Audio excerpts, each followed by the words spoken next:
Bentrovati al meteo. Ultimo giorno del mese con un tempo sostanzialmente stabile, peggiorerà poi nel weekend, ma la giornata di giovedì sarà tutto sommato buona. Vediamo la situazione nel dettaglio.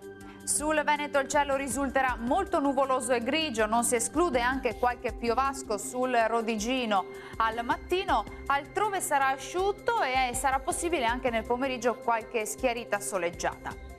Temperature minime tra 4 e 10 gradi, valori massimi compresi invece tra 12 e 14 gradi circa.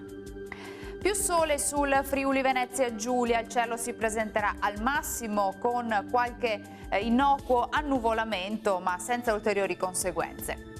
Temperature minime tra 5 e 10 gradi, valori massimi compresi invece tra 13 e 14 gradi. E ci spostiamo infine sul Trentino Alto Adige, dove sarà una giornata, come vediamo, piuttosto grigia, il cielo risulterà coperto.